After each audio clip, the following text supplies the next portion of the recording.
Shu bog'chadan ikkitasida 47 va 35-bog'chada bolalarni zaharlab, o'zi nohaq bo'lsa ham darrov shu prokuraturaga murojaat qilib yuboradi. Bu yerda bolalarning sog'lig'iga qarash kerak bo'lgan hamshira ertadan kechgacha, hatto 5-6 soatlab o'sha oshxonada o'tirgan holati biz ko'ryapmiz, kuzatyapmiz. Nima bolalar sizga tajriba quyonchasimi? Aynan o'sha 3 ta bog'chani buyurtmalarini qiladi, 3 ta bog'chani holatini qilib, prokuratura ustidan ham tuhmat qilib bular yozib oladi. Endi shunaqa holatda hamma bezigan ekan.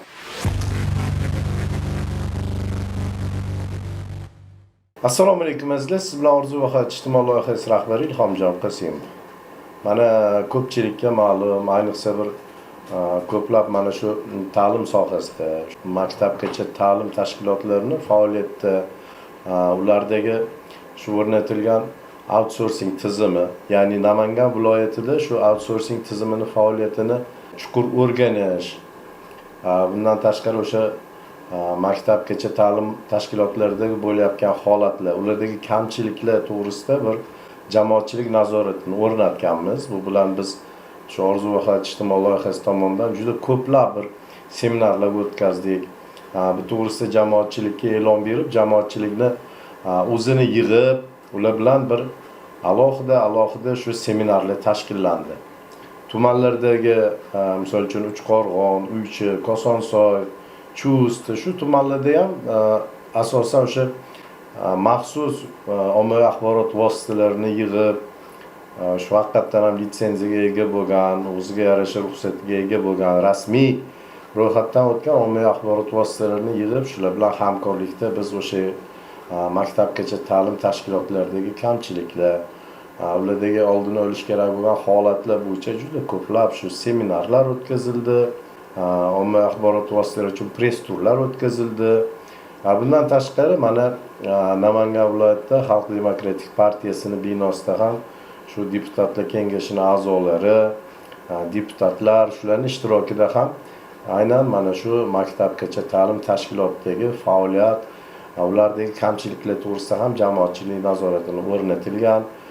Bu bilan o'z-o'zidan shu viloyat hokimligidagi mutasaddilar bilan, bundan tashqari maktabgacha ta'lim tashkiloti boshqarmasi bilan ham juda ko'plab hamkorlikda tadbirlarni o'tkazildi. Bizni shu jamoatchilik nazoratida aniqlangan kamchiliklar ko'pi bartaraf etildi. Kerak bo'lsa o'sha outsourcing tomonidan qilingan xatolarni ham o'z o'rnida hal qilishlik. Bunda chunki mayda bolalarni baribir o'sha to'g'ri ovqatlanishi, sog'lom ovqatlanishi hammasi nazarda tutiladi. Bu albatta bitta O'zbekiston Respublikasida yagona qabul qilingan menyu bor. Shu dastur asosida o'sha 10 kunlik ovqatlantirish holatlari yo'lga qo'yilgan. Shu menyular bilan chambarchas. Undan tashqari mana SES deymiz, sanitar epidemiologik tashkilotlardan olib borilayotgan ishlar. Namangan viloyatida 5 ta o'sha ta'minotni qilayotgan ta'minotchi outsourcing tashkilotlarining 5 tasi bilan ham o'sha hamkorlikni o'rnatib, ularning faoliyatini o'rganib borilyapti. Kamchiliklar o'z vaqtida misol uchun yechilganlari bo'lyapti. Qo'pol kamchilikka yo'l qo'yganlarni, misol uchun mana o'sha biz o'sha taklif beramiz, boshqa qilamiz, kerak bo'lsa o'sha yerdagi oshpazlar yoki o'sha yana boshqa shu bilan bog'liq bo'lgan holatdagi xodimlarni ham ishdan bo'shatib, o'rniga yangi qo'yishlik. Umuman olganda shu jamoatchilik nazoratini o'rnatilgani haqiqatan ham Namangan viloyati uchun bir yaxshi holat bo'ldi. Buni juda ko'plab shu ota-onalar tomonidan, maktabgacha ta'lim tashkiloti mudiralari tomonidan bu narsa juda yaxshi baholanyapti. Sababi nazorat bo'lgan joyda ta'minot ham yaxshi bo'ladi. Bundan tashqari o'sha deputatlar bilan ham har bitta o'sha tumandagi bog'chalarga kirib, ulardagi nazoratlar ham qilindi. Bu yerdagi o'sha brakiraj komissiyasini faoliyati, ularni o'sha qoniqarli bo'lsa qoniqarli, qoniqarsiz bo'lsa qoniqarsiz, o'ziga yarasha qilinadigan ishlarni barchasi misol uchun aytib, o'ziga ko'rsatib, bu holatlar shu ijtimoiy tarmoqda to'g'risi gap negativ holatlarni yoritmadik. Chunki o'z-o'zidan o'sha hal bo'lishligi, ya'ni viloyatimizdagi bu hal bo'ladigan ishlarni ortiqcha bir qo'rqinchlik bo'lmaganligi uchun biz faqatgina o'sha xat bilan murojaat qilib, misol uchun Namangan viloyat hokimligiga, hokimi nomiga aniqlangan kamchiliklar va bartaraf etilgan kamchiliklar to'g'risida axborotlarni berib borganmiz. Buni mana misol uchun juda ko'pchilik bizni kuzatgan bo'lsa, shu holatlar bo'lib keldi. Aynan endi mana hozir buni biz shunchaki biz qilayotgan yig'ilishlarimiz, seminarlarimiz shularni bir yo'ritib, boshqa qilib borardik. U yerdagi xato kamchiliklarni bartaraf etish bo'yicha holatlarni qilardik. Ommaviy vositalar orqali bunday bir qo'pol bo'lmaganligi uchun xunuk holatlarni, noto'g'ri holatlarni, qonun buzilish holatlari yoki o'z ishiga bir puxta bo'lmagan xodimlarni bir holatini yangilash bo'yicha, boshqa bo'yicha harakatlar qilingan. Endi mana bizni hozir bugungi kunda juda bir xavotirga solgan holat bor. Biz buni avvallari ortiqcha bir ko'rsatmaganmiz. Imkon darajasida shu yaxshilik bilan yechish masalalarini harakat qilgandik. Shu Chust tumanida bu narsa juda qattiq nazoratga olinmaganligi, Chust tumanida juda har xil bir xunuk holatlarni uyushtirib, ya'ni sun'iy ravishda tashkillash holatlari bo'layotganligiga juda ko'p ko'z yugurtirdik. Mana hozir shu 6 oylik faoliyatimiz davomida shunga bir aniq biz xulosaga keldikki, shu Chust tumani maktabgacha ta'lim tashkilotlarini boshqarish bo'limi borda. Shu bo'linmani o'zini rahbarini ham ana shu har xil yozuv chizuvlardan, nohaq yondashuvlardan, harakatlardan bezganligini guvohi bo'ldik. Hatto intervyu berayotganda qo'rqib, ertaga men hozir buni sizga to'g'ri gapirsam, undan kontekstdan kesib olib turib, meni xunuk holatga chiqarib, ustimdan ariza qilishadi, yozishadi degan bir fikrlari ham buni bildirib turibdiki, o'sha Chustda aynan o'sha avval eski bir ta'minotni qilib yurgan bir tashkilot o'ziga yarasha nima deydi, yozishchilikda juda kuchli ekan. Bir holat bo'ladigan bo'lsa ham, o'zi aybdor bo'lsa ham 102 ga qo'ng'iroq qilib yuboradi. O'zi nohaq bo'lsa ham darrov shu prokuraturaga murojaat qilib yuboradi. Endi shunaqa holatda hamma bezigan ekan. Chust tumanida 65 ta maktabgacha ta'lim tashkiloti bo'ladigan bo'lsa, shundan 3 tasi 52-chi, 35-chi va 47-chi maktabgacha ta'lim tashkilotlarida shunaqa haligi outsourcing faoliyatiga qarshi ularni bir aybini topish, ularni bir qandaydir xunuk qilish ko'rsatish harakatlari bo'lganligini kuzatdik. Endi bunga balki insof berib qolar, boshqa qilar degan bir holatda bularni biz tanqid qilmagan edik. To'g'ri, yozib bergan xatlarimizda, murojaatlarimizda o'sha tashkilotlarga bergan murojaatlarimizda aynan ularni ko'rsatib o'tganmiz. O'ylashingiz mumkin-da, nima uchun mana shu 47-chi bog'cha, 52-chi bog'cha, 35-chi bog'chada bunday holatlar bir qilinyapti, nima uchun aynan o'shalar outsourcingga qarshi chiqyapti degan holatga biz aniqlik kiritib o'tdik. O'sha avvalgi Chust tumanida maktabgacha ta'lim tashkilotlariga o'sha ta'minotni qilgan, o'sha ta'minotchini yaqinlari o'sha yerda joylashganligi, bittasida singlisi, bittasida yana bir yaqini, yana bittasida yana bir holat, shunaqa 3 ta bog'chada endi aynan mana bizni qiziqtirgan holat, aynan Chustga qayta borishimiz, u yerdagi kuzatuvlarimiz shuni ko'rsatyaptiki, bular o'sha ta'minotni qaytarib olish uchun outsourcingga qarshi bo'lyapti. Boshqa bog'chalarni ham o'rganyapmiz, ularda bunaqa narsa yo'q. Yig'ilishlarni o'tkazdik, yig'ilishlarda misol uchun bog'chalarning nomidan o'sha maktabgacha ta'lim tashkilotlari nomidan juda ko'plab minnatdorchilikni bildirganlar bo'ldi. Aynan o'sha outsourcing faoliyatiga. Endi boshqa tumanlarda ham o'rganganimizda bunday kamchiliklar to'g'risida birortasida aniqlanmadi. Endi bizga eng ta'sir qilgan joyi, bizga juda qattiq ta'sir qilgan joyi shu outsourcing tashkilotini faoliyatini to'xtatish uchun bular hatto o'sha solishtirma dalolatnoma deydi, akt sverkaga ham imzo qo'ymasdan kerak bo'lsa hozir shu maktabgacha ta'lim tashkilotlarining shu 3 tasi tomonidan aynan shu outsourcing xizmati uchun milliardga yaqin pulni to'lanmaganligi ham o'zini isbotini topdi. Uni hujjatlarda ko'rdik, boshqasida ko'rdik. Aynan shu pulni to'lamaslik uchun endi eng achinarli holat nimaga degan savol tug'iladi. 65 ta maktabgacha ta'lim tashkiloti bor Chust tumanida aynan shu 3 ta bog'chada ketma-ket muammo tug'ilaveradi. Bu qanday tuyuladi? Bu o'sha avval aytib o'tganimizdagi sun'iy holatlarni yo'lga qo'yish. Kecha kungisi bizni juda qattiq ta'sir qildi.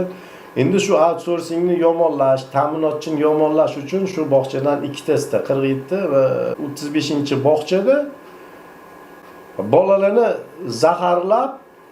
zaharlab deganda qanaqa o'sha majburlab bir nima qilganki, qusturishi, boshqa holatlarni shu ko'rsatib, bolalarni zaharlangan, как будто zaharlangan qilib ko'rsatib murojaat qilishgan. Endi kasalxona tomonidan bu narsalarni ko'rib, bolalarning tomog'ida shish borligi, ular hech qanaqa zaharlanmaganligini misol uchun xulosalarni bergan. Endi qiziq joyi shuki, aynan bitta tashkilot o'sha 65 ta bog'chaga bitta o'sha outsourcing, rizq baraka mahsulotlarni yetkazib boradi. Qolgan shu 60 ta 62 ta bog'chada bunaqa holat kuzatilmaydi. Doim shu 3 ta bog'chada shunaqa holat kuzatilishi juda g'alati-da. Endi mana qarangki, oxirisi nima bo'lib chiqyapti? Avvaldan o'sha ovqat zaharlangan degan xulosani bular avvaldan til biriktirganda, zaharlangan deyishlik uchun aynan kecha kuni o'sha zaharlashga urinish bo'lgan kuni mahsulotlarni qabul qilib olmaymiz deb turib imzo qo'ymaganligi holati bo'lyapti. Brakelash komissiyani hammasi emas, o'sha aynan mudirani qo'l ostida bo'lgan shu haligi hamshira tomonidan. Endi mana qiziq holat shuki, o'zi 10 ta gruppa bor. Aynan o'sha 10 ta gruppadan ikkitasidagina shu holat aniqlanyapti. Shifokorlarning aytishi bo'yicha, sesni xodimlarining aytishi bo'yicha bolalarda hech qanaqa zaharlanish bo'lmagan, lekin urinish bo'lganda, shu aynan o'sha bog'chada urinish bo'lgan. Zaharlanish bo'lmagan, ularning tomog'ida o'sha yallig'lanish, qizarish holati. Bu degan gap bir kun avval misol uchun ota-onasi bilan ko'chaga chiqib bir muzqaymoq yegan bo'lishi mumkin yoki bir yana bir sovuqroq suv ichib qo'ygan bo'lishi mumkin. Bir alohida jabhaga bir e'tibor berib o'tishimiz kerak. Aynan o'sha Respublika Maktabgacha ta'lim vazirligi hamda respublika mana shu sog'liqni saqlash tizimidagi SES tomonidan ikkovi tashkilotni, respublikadagi nufuzli tashkilotning ikkovining o'rtasidagi kelishuv asosida yagona mavsumiy taomnoma qilingan. Mana shu taomnoma 10 kundan bo'linadigan bo'lsa, bugun Namanganda, mana 15-aprel desak, 15-aprel kuni Namanganda, Uchqo'rg'onni bir chekkasida, Andijonni yana bir chekkasida, Xonobodida, Farg'onani ham yana bir chekkasida, hatto Qoraqalpog'iston Respublika yana bir Mo'ynoqda deylik, bir xil taomnoma tasdiqlangan. Mana shu tasdiqlangan taomnomani na brakiraj, na o'sha ta'minotchi deb aytayotganimiz outsourcingni, na bir hamshirani yoki yana boshqa viloyatdagi bir tashkilotlarni hech kimning haqqi yo'q taomnomani buzishga. Lekin negadir mana biz kuzatuvlarimiz davomida aynan o'sha 3 ta bog'chaning o'zida taomnomani keskin buzish holatlari. O'zi xohlaganday qilib taomnomani buzish orqali outsourcing tomonidan yetkazilgan mahsulotlarni nimanidir orttirib qo'yish, ya'ni nimanidir kam deb turib unga davlatnoma tuzish holatlari kuzatilgan. Aynan shu qo'l qo'ymasdan boshqa qilgan kuni boshqalar hammasida bo'lgan. Hammasida o'sha bir xilda o'sha ta'minot, bir xildagi ovqatlantirish hammasi bo'lganda aynan o'sha 47-bog'chada muzlatilgan go'shtni qabul qilmaslik to'g'risida hech qanday xat hujjat yo'qdi o'zi aslida. Lekin aynan o'sha 47-bog'chada hamshira kirib gapirish kerak bo'lgan narsani hamshirani ham chetga surib qo'yapti.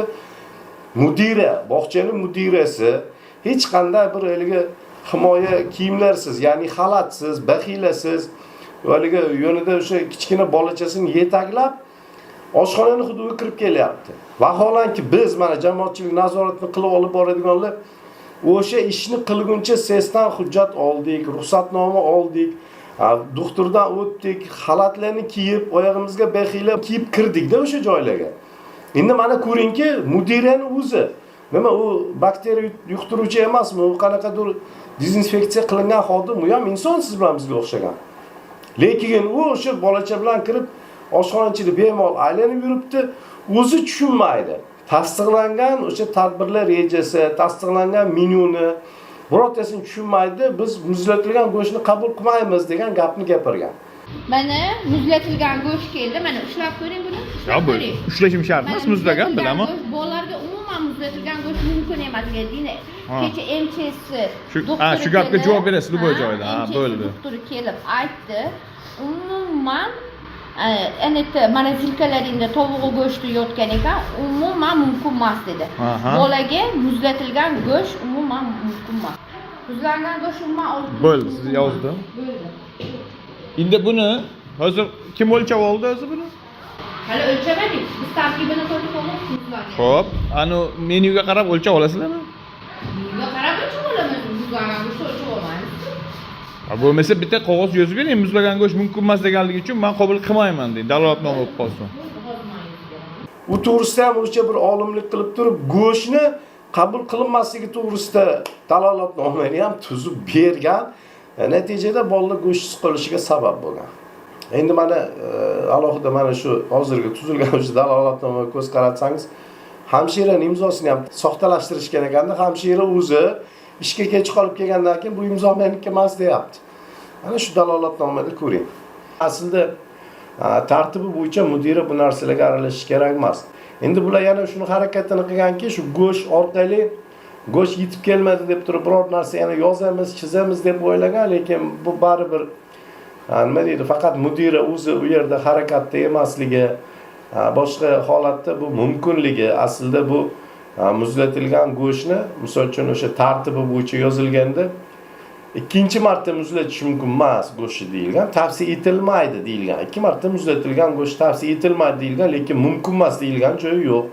O'sha holatda bir narsaga e'tibor berishimiz kerak. Bizga o'sha berilgan ma'lumot bo'yicha shu jamoatchilik nazorati asosida o'rgangan holatimizda endi bir holatga mana shu yerda e'tibor berish kerakda. O'sha ayixonnos so'lib, ovqatni zaharlandi, bolalar zaharlandi deb ayixonnos soladigan hamshirani bir harakatiga e'tibor beradigan bo'lsak, biz mana jamoatchilik nazorati asosida o'rganib borganimizda oshxonada o'sha povur o'tirish kerak, unga yordamchi o'tirish kerak. Povur deganda oshpazni aytamiz.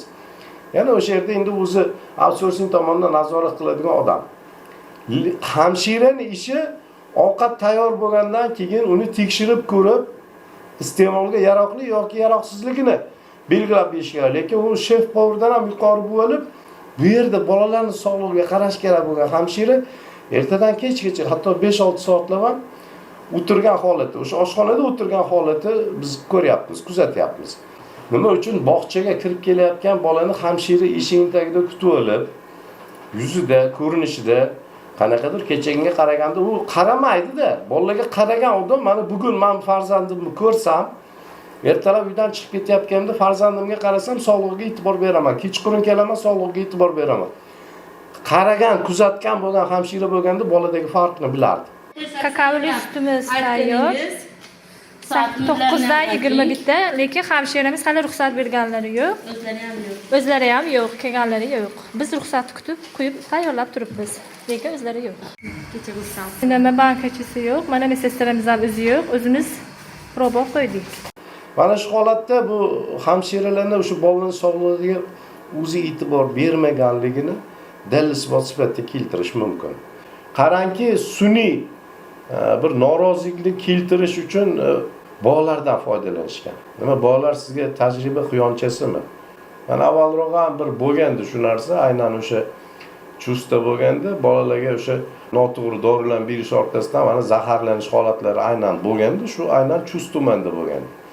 Endi mana xuddi shu narsa yana Chust tumanida bo'lyapti, aynan mana shu 3 ta bog'cha tomonidan amalga oshirilyapti. Endi bunda bularni bitta maqsadi biz xulosa qilyapmiz, o'sha avval ta'minotchi qilgan, ta'minotchilik qilgan, avval misol uchun o'sha qanaqadir buni bir holatini o'rganib olganmi, bundan qanaqadir maza ko'rganmi, shu sulola aynan o'sha 3 ta bog'cha bilan bog'liq sulola yaqin munosabatdagilar shu narsani uyushtirib ana qilishyapti. Alam qilgan narsa shu bo'lyaptiki, nima uchun bolalarni endi bular o'sha qanaqadir bir predmet sifatida foydalanishyapti.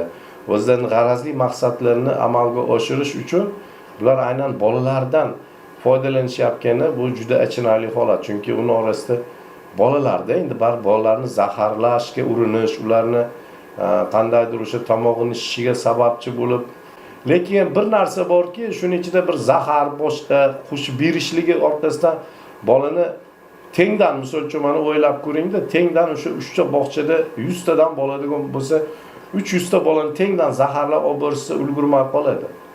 Bizda birdan o'sha 300 ta bola zaharlangan bolani birdan tuzatish imkoniyati yo'q sog'liqni saqlashda ham. Ana o'shanchida kimlardir qattiqroq jabr ko'rishi mumkin. Bu zaharlanish ortidan ertaga uni ichki bir organizmning ishdan chiqishi bilan uni umrbodli nogiron qilib qo'yish mumkin. Bunga e'tibor berish kerak. Men aynan yana bir narsani kuzatdimki, bular o'sha o'zini haq ko'rsatish uchun hech narsadan qaytishmas ekan, hech narsadan to'yishmas ekan. Aynan o'sha pulini to'lamaslik uchun o'sha 1 milliardmi, 1 milliard qancha mablag' bor, shuni to'lamaslik uchun ham bular outsourcingga aynan ular bilan bo'lgan shartnomasini bekor qilib qo'yish orqali yana bir narsalarga erishmoqchi. Vazirlar Mahkamasi, Prezident administratsiyasi Saida Shavkatovning nomiga necha marta murojaat yozgan, murojaatlarni biz ham o'rganib chiqdik. Hammasi tuhmatda. Qo'rqmasdan tuhmat qilgan. Davlat xavfsizlik xizmatini kimlardir ushab ketganligi to'g'risida noto'g'ri tuhmatlar bo'lgan, kimlarni jinoyatchiga chiqarib tashlagan. Endi mana birortasi o'zini mana yozadi, bular to'xtamasdan yozadi. To'xtamasdan bir xil shaklda, bir xil matnda, lekin 3 ta hamshirasidan foydalanadi, hamshiralar imzo qo'yadi, bir xil ariza 3 ta. Jo'natishadi, birortasi o'zini tasdig'ini topmaydi.